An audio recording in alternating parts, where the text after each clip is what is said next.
Okay, recording started. Yo, welcome to another YouTube video. Oh my god, I haven't done one of these in like a month. I am not the best with keeping schedules. I've actually just been streaming a lot. And I'm coming here to do a review of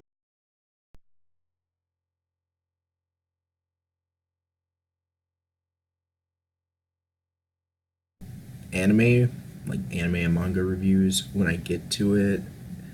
It's just the scheduling has been it's just been iffy, but got a chance to see the new movie actually opening night, like what, 2 days ago.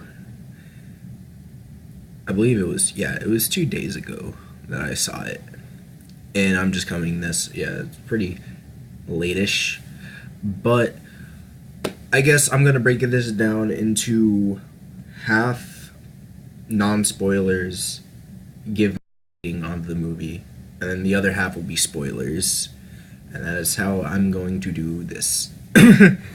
Alright, anyways, let's get into it. So the start of the movie, it was pretty great. I was like, okay, I love what they're doing with Broly.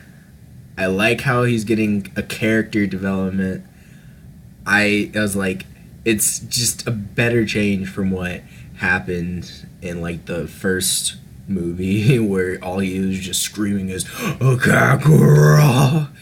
Yeah, he's not like some screaming, well, in the movie he's still kind of a screaming wildebeest, but he's not constantly screaming and pissed off about how Goku cried. He's actually has another reason to be pissed off, which is, I will get to that in the spoiler section. All in all, movie was pretty decently paced. I would say in the beginning it was like, okay, it was really greatly paced in the beginning, but then like when the whole fighting sequences happened, it went oof. That fighting sequence was amazing. It was really fast. Like really fast. Everything was just literally blurring on the screen. And it was really interesting. I personally, what I like about it is there were some new moves being used, and that's kind of weird because like I watched all of Super and they do like the same moves. Like they Goku hasn't really done anything else other than use Ultra Instinct. But then again, that's like a transformation, and in Dragon Ball, transformations always occur. So I think the last move I saw that was like newish that they haven't done before was like Future Trunks' like Spirit Sword, and I think that was it. So that is a really big plus in the movie for showing Goku got more skills after the Tournament of Power. They do reference the Tournament of Power, but I feel as if this movie was great. Even if you didn't watch Super, you can still kind of grasp the whole idea, what is going. And to be honest, I feel as this was like a nice, oh, even though you didn't watch Super or anything, will literally fill you in. Hell, like even if you didn't watch Dragon Ball Z, they had like a really nice recap over what happened in the beginning of the movie throughout the whole series, excluding GT, because fuck GT. Okay, yeah. GT was terrible. So they did a recap of what happened earlier in the series and just going through Goku, like the whole story of Goku. They even mentioned all the villains that he fought in Z, and they did like a little flashback, which I thought that was cool. Personally, for me, that was cool. I never really watched Dragon Ball Z growing up. I'm like 19 right now, and I remember my dad always tried to force me to watch it. I kind of was like reluctant because it was like hella fillers and shit, and then I didn't really get into it until like Kai came, and that was like HD remastered a version of Dragon Ball without the fillers, so it was like easier to watch. And so I thought from a nostalgic standpoint, for people who has nostalgia there, it was a really good touch. Um, the fight scenes, Z, and they had that Dragon Ball Fighter Z animation, and I thought that was pretty cool. I think that was just to promote the game because it's actually really big. It's big. It's bigger than what I thought it was gonna be. So the game. So I thought that was neat. Also, there was a lot of other teasers and stuff. The comedy was there, and I feel like the comedy in the beginning of the movie it was more comedy packed, of course, and then at the end, and then later towards the movie,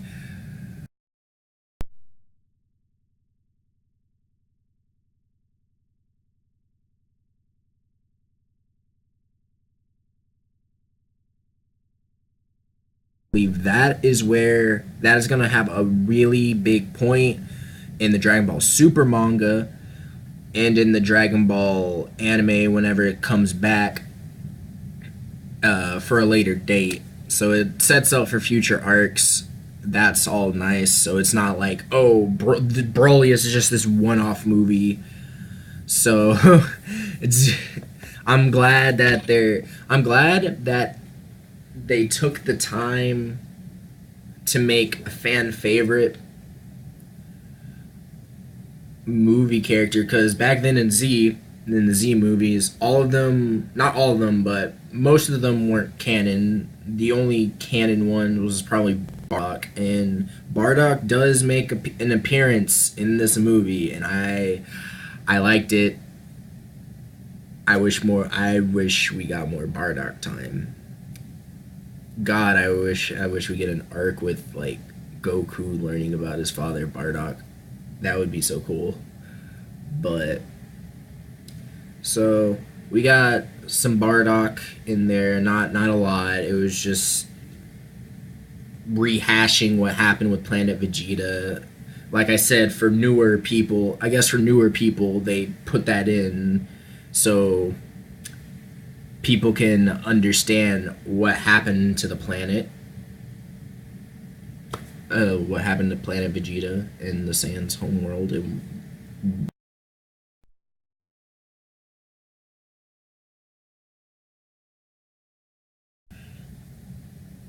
Everything else about the movie, I didn't really notice a lot of animation errors, which is great. Which is great. I felt, uh, there was a really good part in the movie. It was a really good Whis part, and I'll talk about that later. But I was in the movie, everyone gasped, and I was like, "Oh man, they ain't gonna do this yet." uh, what else is there to talk about? I mean, it was just a really streamlined movie. Most of it, but like Broly, of course, as you think, Broly as the main antagonist person that's like being portrayed in this movie will take up most of the screen time, and that's not that bad. The only screen time or majority of screen time Goku had was like what in a beginning funny bit, and then during the fighting, which I thought that was cool. I like the whole like perspective of Broly more than like Vegeta and Goku. So it makes it feel like this is more of a not your average Dragon Ball movie where it's told in the perspective of Goku and Vegeta. It's actually just being told in the perspective of Broly, and I like that very much. because I feel as if this series needs a bit more characters. Because, in all honesty, all it really has been coming down to is Broly, or not Broly, Vegeta, Goku, all that stuff. Back in the Turn in Power, how they brought back Android 17 and he was like near their same power level. That was cool. And I was kind of meh on bringing back Frieza since we've seen enough of Frieza, but we know that he is another person who can match up to their power level just about. So, but all in all, I just like how we're bringing in another character that can go toe to toe with them. So, I think that's about it that I wanted to cover in the non-spoiler sections. So with my final rating of it, I would give it a solid 9 out of 10. I think the only bad parts is that there was the pacing towards like the middle-ish section was like really fast.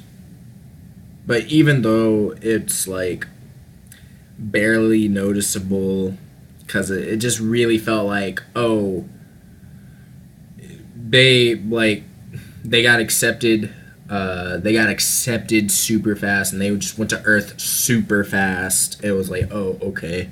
There was like no imminent doom or imminent processing. It was literally like, oh, hey, we got Broly, now let's go to Earth. It just immediately, which happened in the next few scenes. But I mean, it's not that minor. It's not that minor, terrible. I think another thing that I wish they did was like make Broly's Super Saiyan, like they would literally acknowledge it was the legendary Super Saiyan, or it was another Super Saiyan transformation, because it just, when Broly transformed, because you've seen the trailers, I'm pretty sure of you, when Broly transformed, he had like basic blonde hair. It was like really pale and stuff, but I was like, dang, did they not make it green? Oh yeah, and that is another part. When they were transforming, I saw a lot of green hair in before they transformed. And I was like, wait, what? Why do they have green hair? Like, why is Goku and Vegeta having green hair before they transform? Like, into Super Saiyan Blue or anything like that. And also, I could just kind of find it funny. Like, they were doing these really long, extended transformations for Super Saiyan Blue. But, like, in the show, they just go, like, blue in a snap. So I was like, I guess it's just a suspense. But all in all, I feel like this is the best Dragon Ball movie that they made. It was really good. I loved it. I was with my friends. We all loved it. Everyone, oh god, the theater was packed. We couldn't even get into the earlier time. We had to go, because it was sold out, so we had to go to 7:40 p.m. And I saw people wearing Dragon Ball gear. I saw one dude with a Super Saiyan wig. It was really great. It was a really fun time. If you haven't watched it yet, I suggest you immediately watch it, because I don't think it's going to be in theaters for all too much longer. I think it ends on the 21st. I could be wrong, but it was a good watch. We're kicking off 2019 off to a good start. 2019 and movies are off to a good start. So, I guess this is now where it's going to transition into the spoilers, because it's really hard to do non-spoiler reviews. So, I guess you can click off the video now, and I'll give you like 5 seconds. Okay, let's go. Alright, spoiler talk. Alright, the beginning of the movie is all about showing why, like, it was all about the destruction of Planet Vegeta, the story, you know, Frieza planet busting the whole Saiyan race and erasing them. But it shows how Broly, like in the other movie, is a Saiyan baby that has a lot of power, even more so than, I guess, Vegeta, which he's actually Vegeta the Fourth, like the Vegeta you know. So his dad, King Vegeta, is all jealous, and he exiles Paragus, and he exiles Broly to like an unknown location. Actually, no, he didn't exile Paragus. He exiled Broly to an unknown planet, and then Paragus went GTA and like stole a fucking pod. He stole a pod, or one of those spaceships, and then went to the planet that Broly crash landed in or was targeted for. Yeah. Meanwhile, they showed a Bardock. They showed Goku, like Goku. It wasn't actually next to Broly in the little incubators or the nurseries, so Broly isn't mad at Goku for crying. Even in fact, Broly doesn't even know Goku's name. He only really wants to fight Vegeta, but that's on his dad's accord. That is the whole reason why Broly is fighting as of now, just because he's kind of controlled by his dad. Goku, they did the whole Bardock, took a pod, put Goku in it, sent them to Earth, yada yada yada. We had a small Bardock reference where he tried to stop Frieza and stuff. And I was like, hey, this would make a really good movie. Another good movie if they redid Bardock. So we get to they did the whole little flashback sequence where they show little Goku with his power pole growing up and all the timeline of what's happened, and then Vegeta and Goku just sparring like over an ocean, just clashing. Bulma's there chilling with Whis and Beerus. Whis eating like normal, Beerus sleeping. Bulma, after Goku and Vegeta are done training, Bulma gets a call from Trunks and Goten, who were only in the movie for like this one scene, and it was just to tell Bulma how the Dragon Balls were gone and the Dragon Radar was gone. And apparently Frieza's men snuck in Bulma's house to get all of it, and Bulma only collected 6 Dragon Balls, which is weird because I don't know how the Frieza Force would know Bulma where Bulma lives, but whatever. Let's not question it for plot. So Bulma tells them that she knows where the last Dragon Ball is, and it's in the Arctic. And they went into one of Bulma's like helicopter plane things, and Vegeta is just calling Goku an idiot for resurrecting Frieza, even though it wasn't Goku's. Goku didn't resurrect Frieza. Beerus resurrected Frieza. Goku did say he in the ending of the Tournament Power, Goku did say he would keep his promise to resurrecting Frieza by wishing him back with Dragon Balls, but at the end of it, Beerus actually resurrected Frieza, so I don't know why Vegeta's being mad.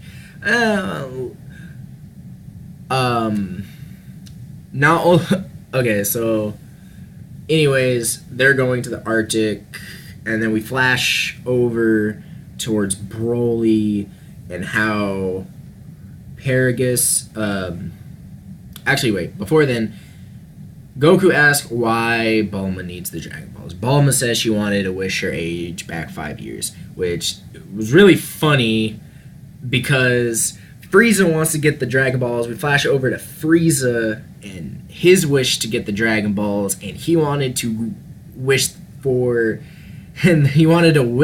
Shenron so he can be granted 5 he said what, 5 centimeters? Yeah, 5 centimeters in height. That is his wish. And I was like, oh my god, what? Why would Frieza wish for this?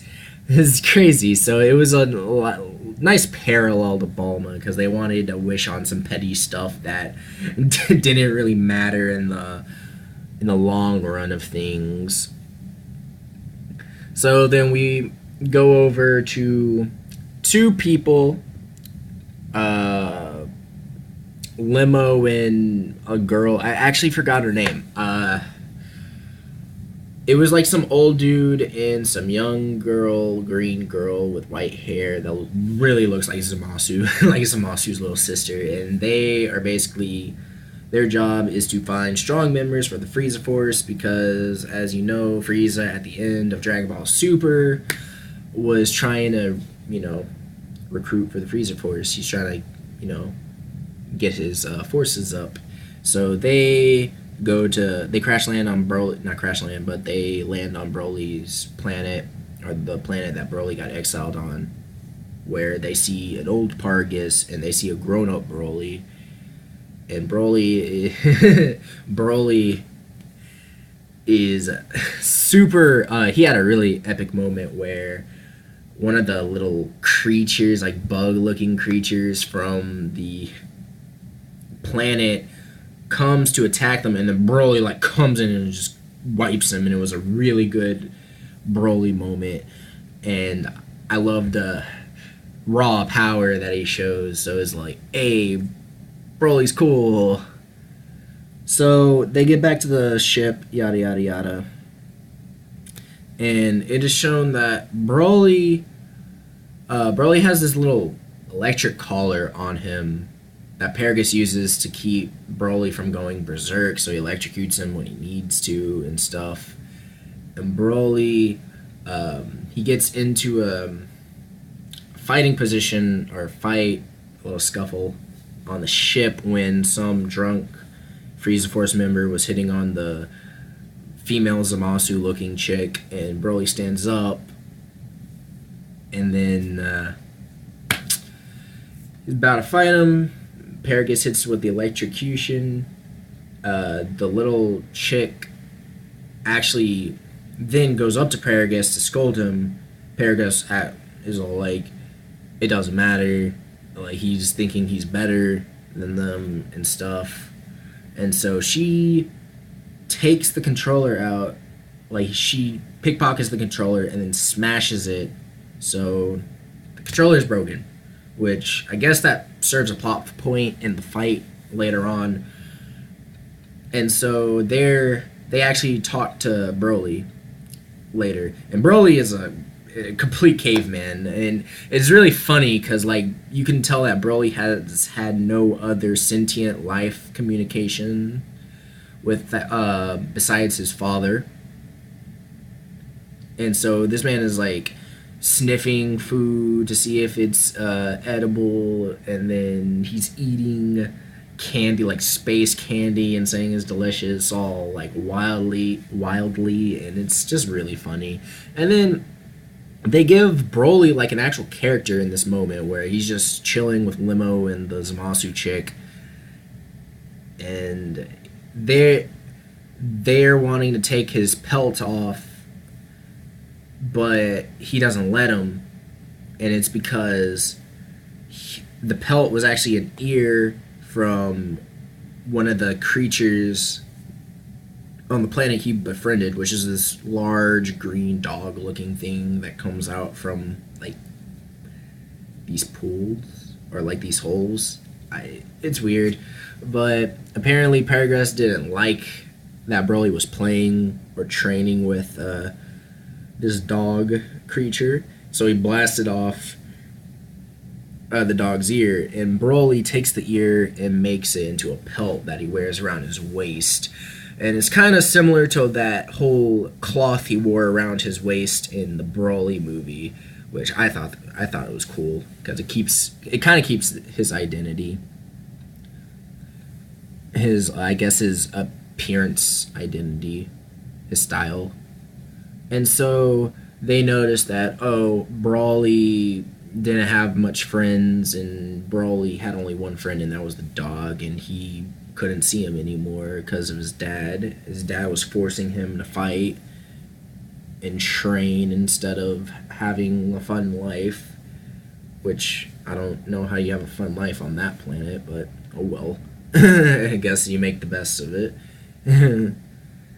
So those two quickly befriend Broly, and I thought that was nice. Broly's just not this rage induced monster all the time. He opens up to them, befriends them. It's a really nice dynamic. They get to Earth, and here's where the fighting happens. Broly steps out. Broly and Paragus, Frieza steps out. Frieza's like, "Hey, I want to see what Broly can do." And then Broly says attack, or Paragus says Broly attack, and Broly goes straight after Vegeta. And now here's where the fighting was just really crazy. It was really great fighting sequences. You see punches, you see kicks. They're doing the whole Dragon Ball really fast, go in and out of frame. And then it gets to the point where Broly is like just matching Vegeta, and then Vegeta goes Super Saiyan God, and then completely destroys Broly. He literally he just slaps Broly, destroys him, and then Broly or Frieza was disappointed. It was like, oh, I think this is over. But then Broly gets up and he just rages, and at this point in time, you can see that Broly's power, like Broly is adapting in this fight. He's gaining more power during this fight, letting loose, and then he starts letting more power out, letting loose, matching Vegeta in Super Saiyan God. It gets to the point where he pushes Vegeta back, and Goku steps in. He was like, "Hey, it's my turn now," and so Goku starts jumping, warming up, and then he goes Super Saiyan God shortly after, going blow for blow. And then afterwards, oh yeah, by the way, before Vegeta went Super Saiyan God, I should mention he did go Super Saiyan 1, and then that kind of explains to Paragus what a Super Saiyan is, and Vegeta did have the upper hand in Super Saiyan, but not for long, because Broly started blow for blowing him again until he went Super Saiyan God. Anyways, back to the Goku fight. Goku shortly goes Super Saiyan God, and he does this really cool trick where he basically does like something like this, and he puts Broly in stasis with his God Ki. I was like, whoa, a new move that Goku learned for this screening. I hope that this comes back in the series, because it was really cool, because he kind of freezes Broly for a short period of time, and Goku is warming up to Broly. Like, Goku is noticing that Broly doesn't want to fight. He's just being controlled or ordered to by his dad. And the more Broly fights, the more insane he goes, and the more berserk he goes. And so eventually Broly overpowers that God Ki, and it turns green with Broly's Ki, and then he just overpowers Goku and stuff. So then Goku gets pushed back into Super Saiyan Blue, and then they're fighting hella crazy. They like break through the ice on the Antarctic, and they go underneath lava. They go like underneath it into lava, and I guess this is a reference to the second Broly movie.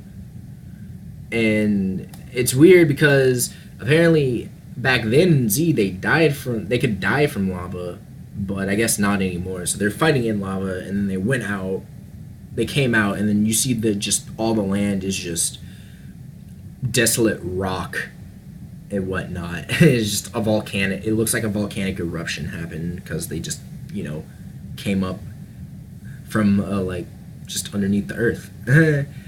So what ends up happening is that what ends up happening is that Goku goes Super Saiyan Blue a bit afterwards, And as you can see in Super Saiyan Blue, they did a little spark where Goku's hair went white, so it was teasing Ultra Instinct. He goes Super Saiyan Blue. Broly, it seems Broly is kind of he's not doing as well as he was, but then Frieza wanted to see the testament of his true strength. He turns around, does his little finger pointer blaster thing, and just like kills Paragus right on the spot. Calls out to Broly, shows Broly that his dad's dead. Broly goes completely ballistic. He transforms to Super Saiyan, and he gives the beats by Dre to Goku. Vegeta steps in, saying they're probably not going to win on one-on-one, so they're fighting together. They're getting thrown. In the meantime, Piccolo is telepathically talking to Goku, seeing if he needs to come over there, which, let's face it, Piccolo is not going to do anything to Broly in that state. But Goku tells him to stand on standby, and then he takes Vegeta and runs away, but not before passing along Broly to Frieza. And so Frieza starts getting bodied by Broly, while Goku and Vegeta, or Goku instant transmissions himself and Vegeta towards Piccolo, so Piccolo can train them in the ways of the fusion dance. Meanwhile, you see Frieza getting pissed. Frieza turns into Golden Frieza. Frieza gets his ass beat by Broly out of control. Then they go back and forth between training with the fusion dance, Vegeta being embarrassed by it. They end up they ended up failing twice. The first fail, they did their fat form, and then the second fail was skinny. And then in the final time that they did it, they reached Gogeta, and everyone was hyped because now Gogeta is finally canon. Gogeta has a really funny dialogue with Piccolo, saying, "Before I fight Broly, I need to come up with a name. If with the Potara earrings it was Vegito, but with the fusion dance we can be Goku Jita something." And then they ended up establishing their name as Gogeta, and they instant transmission away back to the battlefield. And then you see Whis, and I was shocked. I was like, you see Whis literally just dodging Broly's attacks effortlessly, and he's just playing with them. I was like, oh no, Whis is really about to destroy Broly. And then Gogeta teleports back there and was all like, hey Whis, we can handle it from now. They start fighting Broly, and that's where the whole theme song starts coming on. The battle theme starts going on. They're having this epic final showdown. It's crazy. It gets to the point where I believe Gogeta goes Super Saiyan,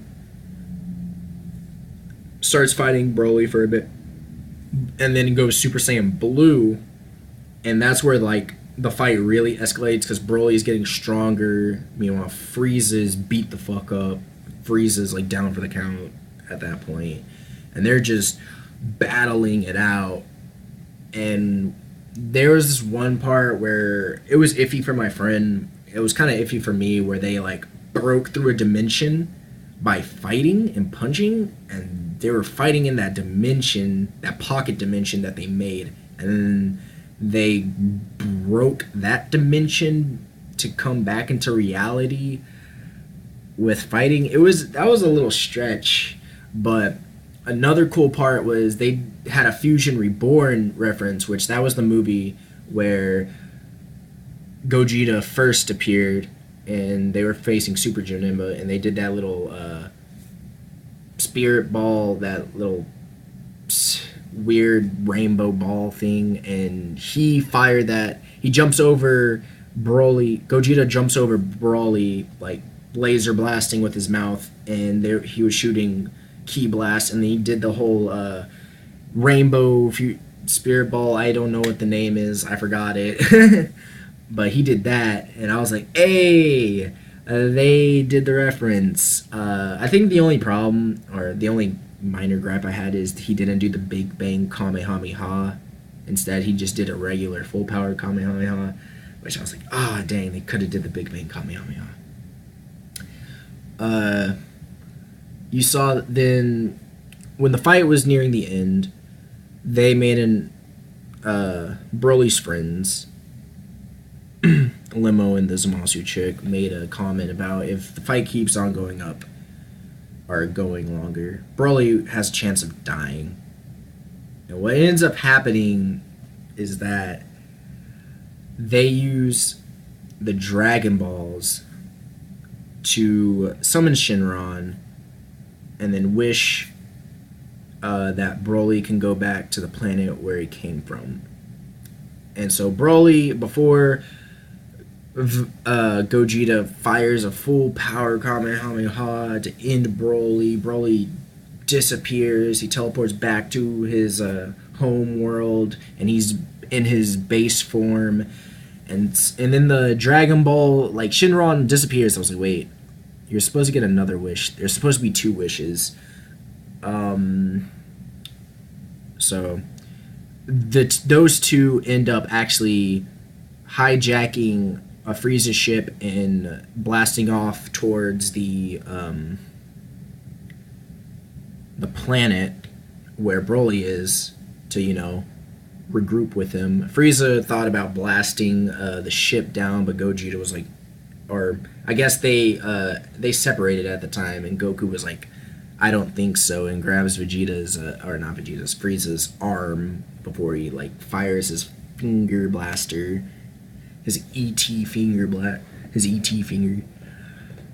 So at the end of the movie, where Beerus comments, because Beerus actually is not in that fight, he gets left on the island in the beginning of the movie to take care of Bra, which is Vegeta and Bulma's newborn baby daughter. And he's like, well, I guess I guess all is well that ends well, or something, or I guess everything is something along the lines of all's well that ends well, or I guess it's all fixed. So I thought that was a funny line, because like Beerus didn't actually get to fight or show his power, which is really weird because Beerus wants a powerful opponent, but he didn't bother to go and fight, which I was like, I need more Beerus fighting. I think we all do. So Limo and the Zamasu looking chick ends up going on Broly's planet. They meet up with Broly, and Goku teleports, or they meet Broly in a cave. Broly offers them like a bug leg to eat. They think it's disgusting. Goku instant transmissions in. He catches them off by surprise. Limo and the Zamasu looking chick are being defensive and trying to defend Broly and looking like they're about to start a fight. Goku is like, oh, I'm not trying to fight. He pulls out the capsules and gives them like a house, gives them some food and stuff. They're saying that, oh, even though you're being nice, we still view you as an enemy, and we might not even be on this planet when you come back. Goku was all like, oh, don't worry, as long as you're not too far away in the universe, I can find you. He was talking to Broly and how Goku actually wanted to come back, or Goku thought he's reached his max limit with fighting Vegeta, but he found that Broly is strong, so he wants to come back ever so often to train with Broly and to get stronger and to teach Broly how to control his power so he won't become as much destructive, and just teach him newer things. And then this leads to Goku walking away for a bit. Female Zamasu is all like, "So what's your name?" And Goku turns around. Here's one of the most hypest parts of the movie, which is the ending. Goku turns around and he's like, "To you guys, I'm Goku, but to Broly, you can call me Kakarot." And then he instant transmissions away, and then it's the ending credits. And I thought, this is hype. I can't wait for Dragon Ball Super to come back so Broly can be a part of the series. As of right now in the manga, they're doing something else with some dude that wants to rule the universe. Some strong dude that wants to rule the universe with Buu. Actually, with Majin Buu secretly being the Grand Supreme Kai and stuff like that. But that's another video for another time. The ending has me... I think the ending, with all the gasp, got everyone really hyped for, like, the continuation of the Dragon Ball Super series. And I can't wait for it. It was really nice. I loved the fighting. It looked reminiscent of Dragon Ball FighterZ. I think this is really good promotion for their games and their show whenever it comes back. I don't know when it's coming back, but it has to come back at some point. Anyways, that is my thoughts. This is my thoughts about the movie. I hope you guys liked it, and if I will try to do more of these whenever I have time, but for now I'm just kind of streaming on Mixer and stuff whenever. But anyways, I hope you guys enjoy. Remember to follow me on my different platforms, which will be linked down below, and I hope you guys have a wonderful day. Peace.